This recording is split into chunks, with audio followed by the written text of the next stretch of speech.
owners, are you trying to make bigger profits in your small business? If you're like most of us business owners, increasing your profitability is always on your mind.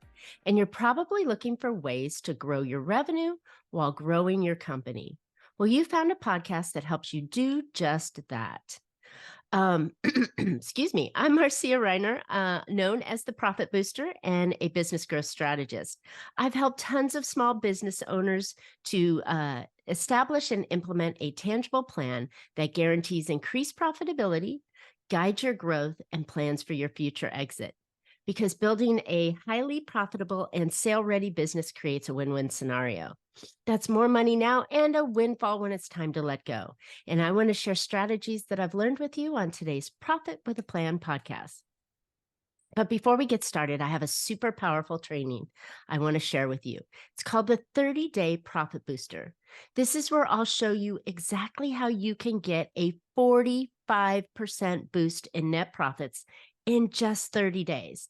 Simply by following a 3-step method that doesn't require that you're chasing more customers. And this quick and easy boosting strategy, profit boosting strategy, can be done without spending more money on marketing, hiring additional staff, or working longer hours. Go check it out.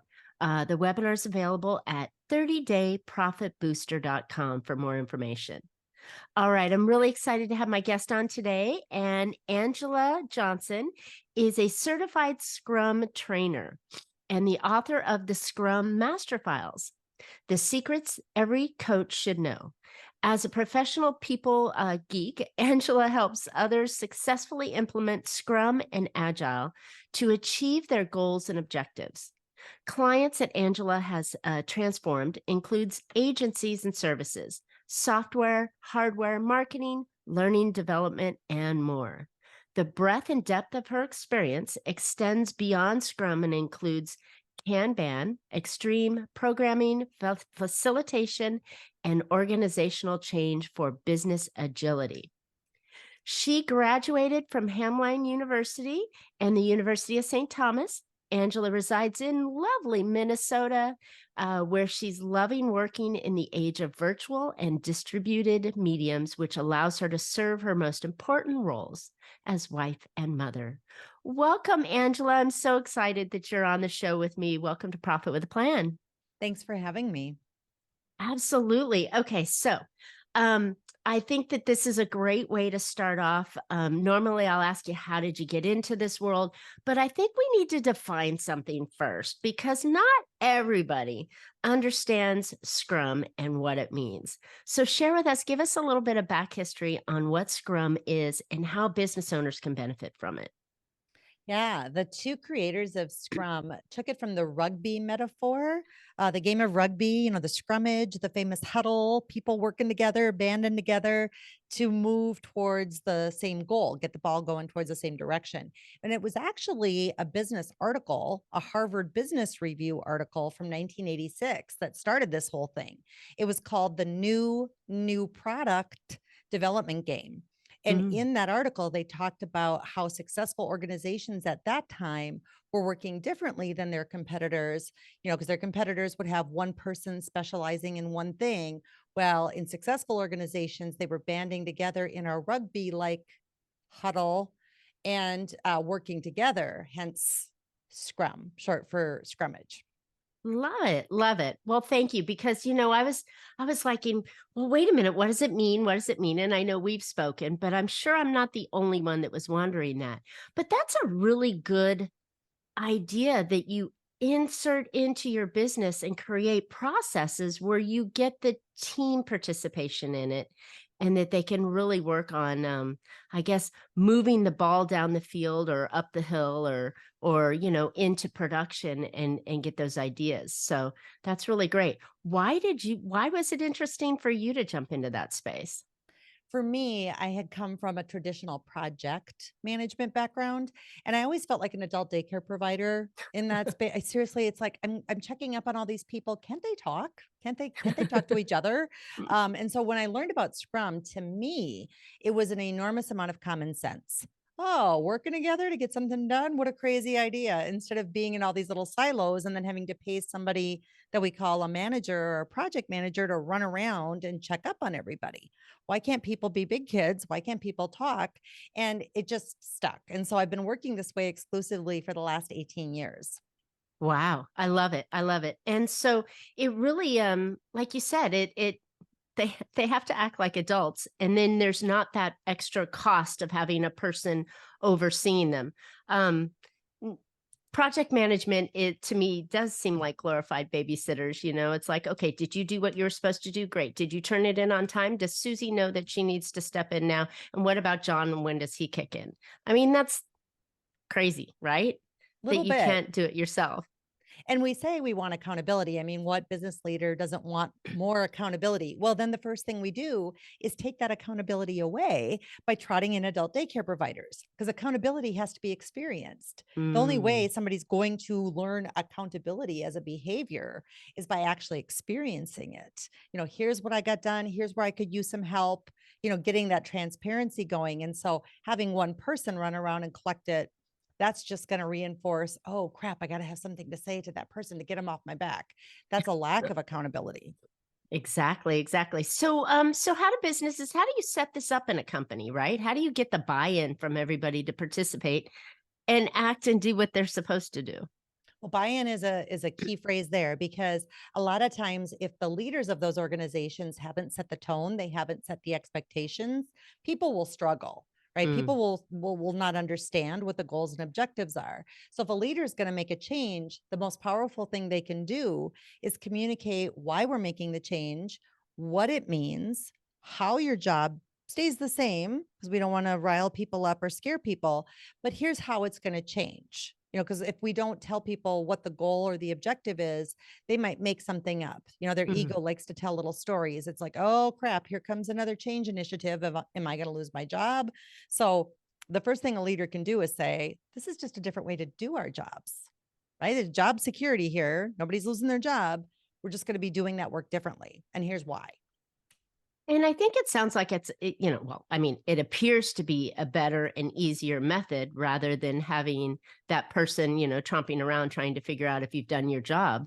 But change is always that nasty word that business owners hate, that employees hate, that everybody hates. Um, so to get them to buy into this change, does it work simply by saying, okay, it's going to be better? Not necessarily. We typically have to, calm people down, calm that ego down and let them know that their job is here.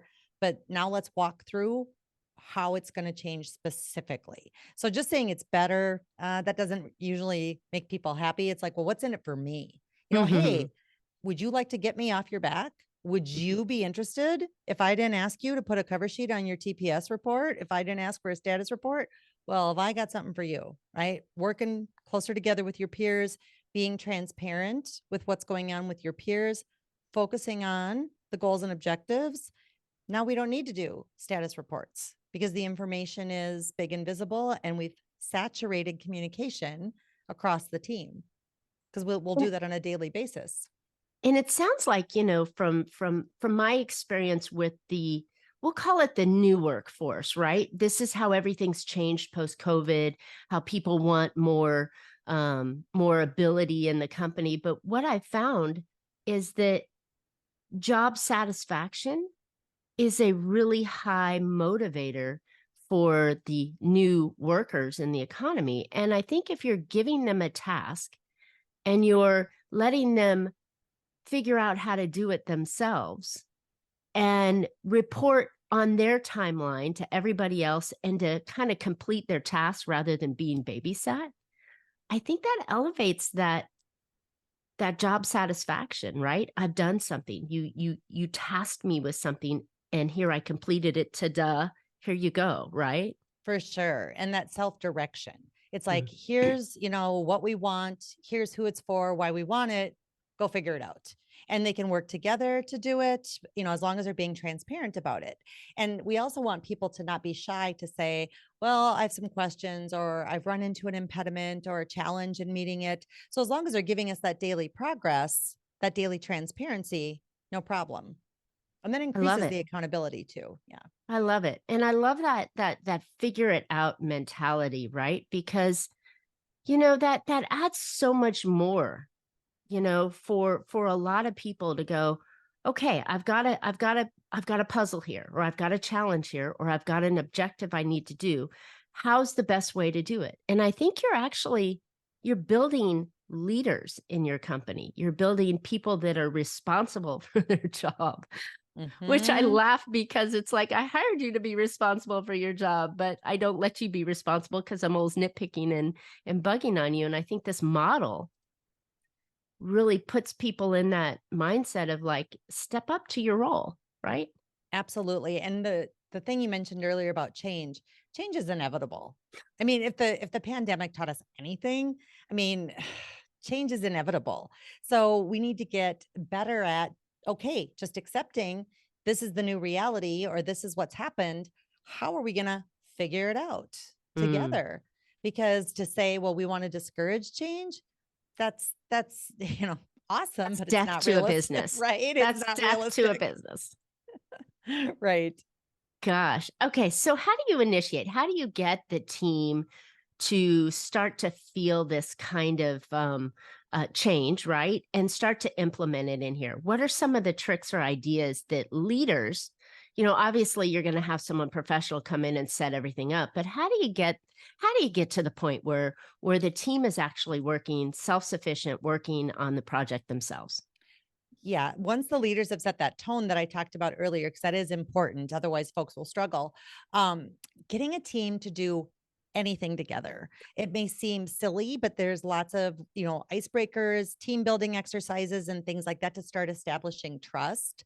And because one of the things in knowledge work these days that nobody wants to admit out loud is I don't know, or I could use someone's help. Captain Ego takes over and, we tell ourselves stuff like, well, you can't say that out loud. They'll think you're silly. So I try to get a team doing anything together. And one of the first things is for them to establish agreements with each other, even if it's as simple as when there's a tie or when we need to make a decision, what's our decision making process going to be? I mean, I don't care if it's rock, paper, scissors. Seriously, I've seen teams do that. My own team uses something called Roman voting. We'll do a thumbs up, a thumb to the side, thumbs down. So, thumb to the side is just will of the group. The thumbs down is I have a different perspective and I want to speak to see if that changes anything. But then it's majority rules, so now we have an agreement with each other. Some people will call those norms, social contracts, rules of engagement. We just call them agreements. We just call them working agreements with each other. And we'll get into tactical things as well. What time's our daily check-in going to be? Oh, 12 to 12:15, noon works for everybody. Cool. So having those norms, those agreements with each other really helps the team just kind of have a playbook to start clicking and gelling with each other. Nice. And do you establish leaders and worker bees, or does everybody have a role, like an equal task? Yeah, in the Scrum framework specifically, since that's one of the things we started off talking about and that I teach, there is somebody called a product owner, and they're responsible for giving the work direction to the team, saying who this is for, what it is, why they want it, so they can take input from stakeholders, customers, users, but they boil all that down so that they're coming up with what's first, what's second, what's third. Because if it's all priority, nothing is. So that person really has to set the order. So we call them product owner, but there is no hierarchy on that Scrum team. Product owner is just responsible for what we're doing, why we're doing it, and who it's for. The people doing the work, we call them developers just because it's based on that new product development game article. But Mhm. you called them, doers, which would be fine. It's people doing the work, but it's flat. It's no hierarchy. So if you have a hierarchy, sometimes we get back into the same old problems. If there's somebody with a title that says senior, or I'm the boss of you, or I'm senior to you, well, look who knows so much. Why should I bother thinking when you're just going to tell me anyway? That's learned helplessness. Mm. That's not people figuring it out together. So I do think an important element of the Scrum framework is that for the people doing the work, there's no hierarchy. Mm. And on my own team, I hire people as team member. Mm, And if they want to call themselves on their LinkedIn profile or something else, so be it. But on paper, everyone is a team member. And I like that's, that. yeah, it really takes all that nonsense out of it. Senior this, junior that, or any of those games. And there are a lot of those games in corporate America for sure. Yes. So wow, this is actually really interesting because it sounds like you're building kind of the mindset of the group, right? The team. Hmm. Here's what we're going to do. We've got an objective or a project. Maybe it's, putting together a widget, maybe it is solving a problem for the business, maybe it's even improving on a process. Yeah. You can have sounds like you can use this methodology for anything inside of the company for something that needs to get done. Absolutely. We're a services organization, much like yourself. We offer, coaching, education services, but we also have a bricks and mortar event space. And we will use this for almost anything that comes our little team's way, whether it's, taking on a new client that's going to host a lot of events at our space, or, oh, flip all your classes virtually due to the global pandemic, Surprise. right? Yeah. Wow. Okay. And so then it's just an objective, you lay it out and you do it. But so Mhm. if I'm thinking with the orderly of it, the company has objectives and the management goes to the teams, the different project teams, and says, okay, here's what I need from you. Here's what I need as a completion from you. Go Yes. figure it out, right? And then Yes. the team goes off and figures it out. They assign somebody, they go in, they do everything. It then now becomes this ongoing project. I think it just makes complete and utter sense for like literally everything that you're going to do. Absolutely. And the phrase we use in the Scrum framework work is self-management. So when we say self-management, yeah, people are completely empowered to pair, to work together, or I'm going to take this task. Cool. I'm going to take this task. Self-management. There's no one person doling out all the tasks. So Love it. that's a big part of it because you mentioned buy-in, and for there to be buy-in, well, then it's got to be their idea. So they're more likely to support that solution if they come up with it. Love it. Love it. Okay. So it sounds perfect. It sounds like it works every time. Wrong. Wrong. What happens when it doesn't work, right? When you've got the team of say 5 people and one person just isn't pulling their weight. Yeah. This framework tends to just reveal challenges you already had. So that person, may be talented, amazing, but they may not excel at working together. And so one of the values in the framework is respect. And I always say it's more respectful to that person, just like it's more respectful to the team if they're not working out. But one Hmm. of the things I'll do as a scrum master, as somebody who coaches, is I will ask that person one on one, always let them say face, are you willing to work this new way and you just don't know how yet?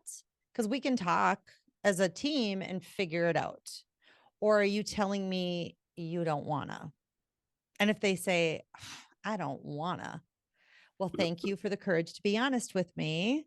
But now I need to escalate that to X, right? Fill in the blank, whoever's asked Right. us to work that way. Because if that objective has been set, is I don't wanna really an okay behavior at this company. I mean, scrum or no scrum, let's be honest. Right. Yeah, the first thought in my mind was, okay, go clean out your desk. You can pick up your 2-week paycheck, right? But I mean, that's not realistic in there. They may have had, their reason, let's give them the Correct. benefit of the doubt, may have been, Correct. hey, I don't like Susie and John. But I could do it with Mary and Steve, right? So maybe it's a personality conflict and so on. And I'm sure you all get into it. But I Big love the time. idea that you straight up, let's figure out why this isn't going to work. Or do you do that in the beginning? Do you get the buy-in in the beginning? Yeah, I'll totally give somebody the benefit of the doubt and we'll start working together because you want to see how those things shake out. It might take somebody some time, right? And there's Mhm. a end of sprint. We call our 2-week time boxes or 3-week time boxes or however long the team is determined to work in smaller chunks. We call those sprints. Hmm. We hold a little conversation at the end of those to say, how are things going? So if as a coach or a scrum master, I notice this pattern, I will engage somebody one-on-one, but I Hmm. don't like to waste my time. So I do ask that really direct question. Are you just confused and you don't know what we're doing here or how we're doing it, or tell me, if there's a personality conflict, or is it that you don't wanna?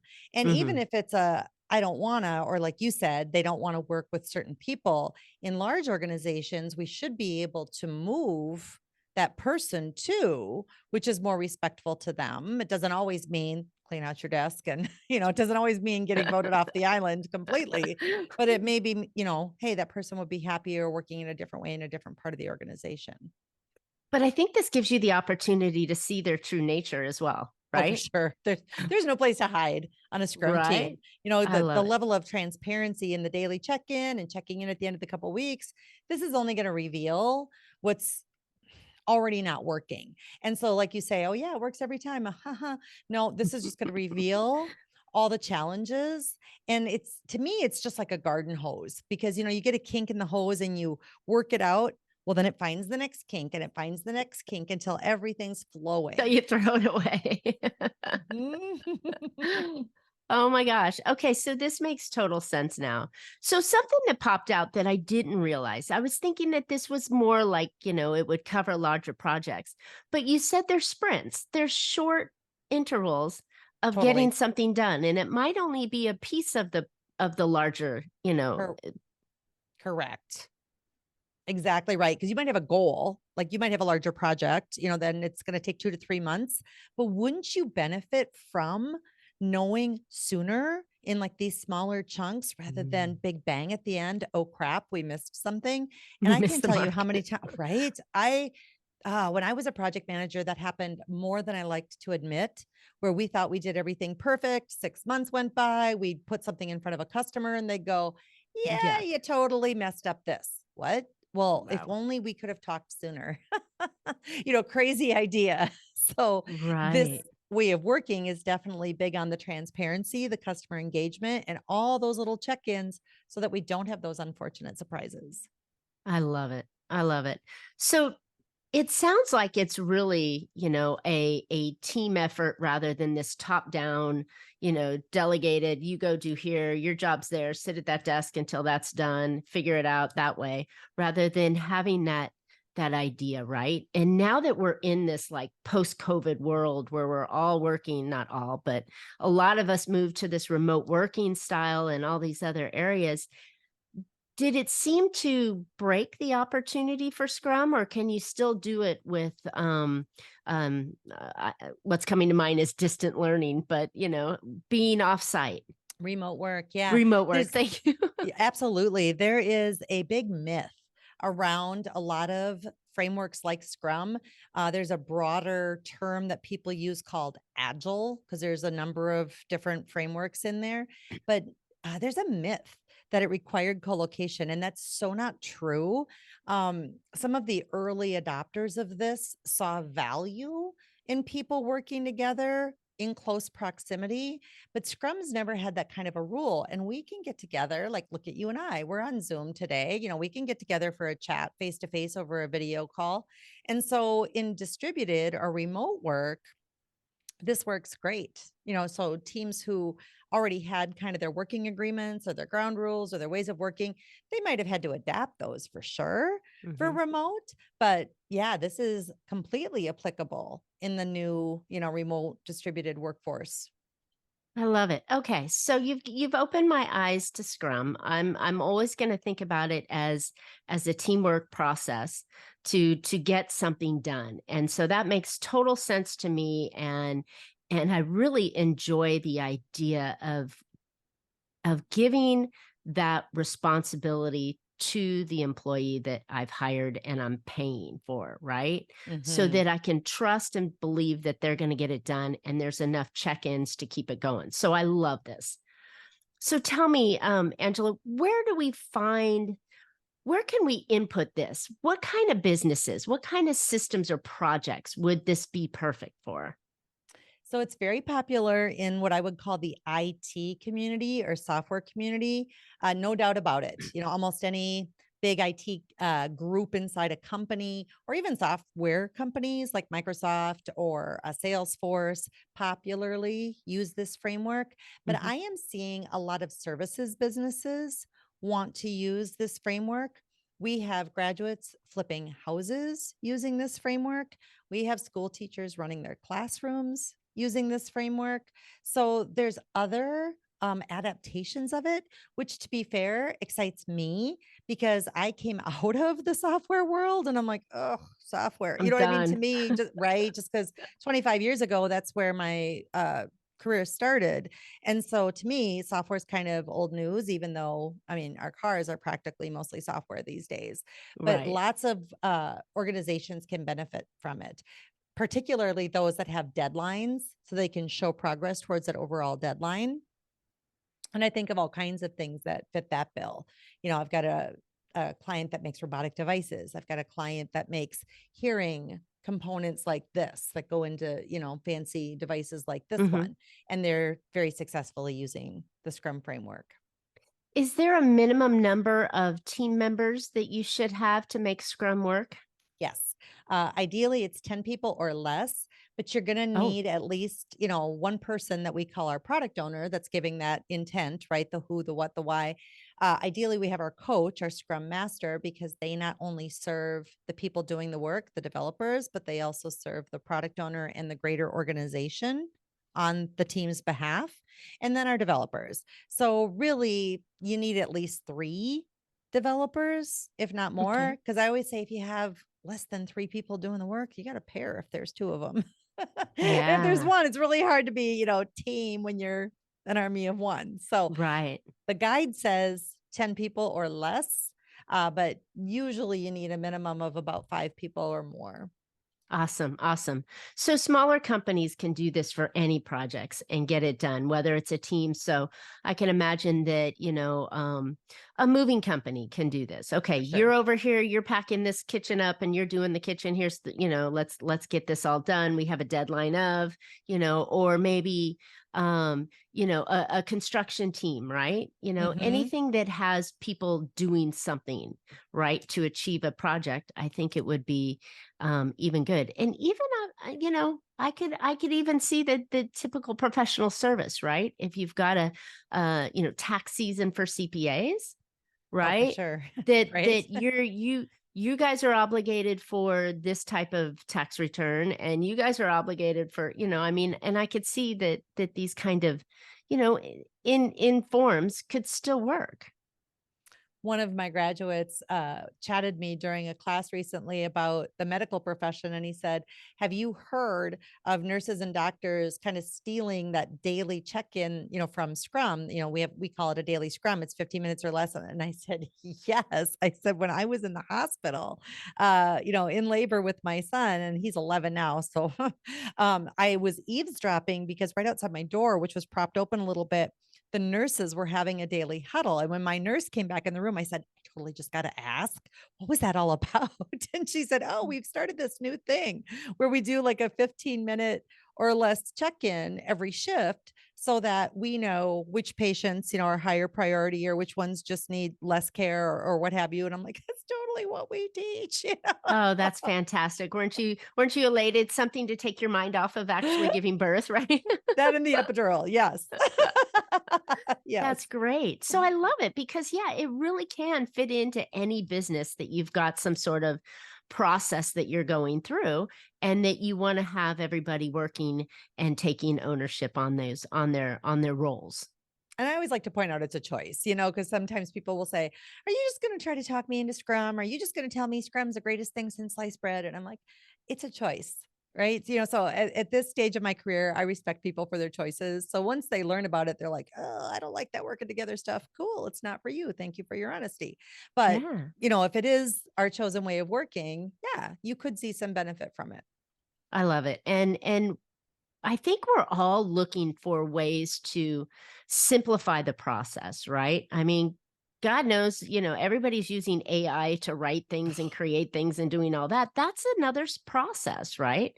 So Hmm. if we can simplify what we do within our company as founders and owners, if we can make these things repeatable and give strength to the employees that we're paying for, so that they can actually do the work that we would like them to do and come up with new ideas and motivate themselves, I think it just really It really moves us in a better position rather than trying Absolutely. to, hammer everything that looks like a nail. Well, even the call I was on this morning, it's actually an organization that I belong to professionally and I volunteer.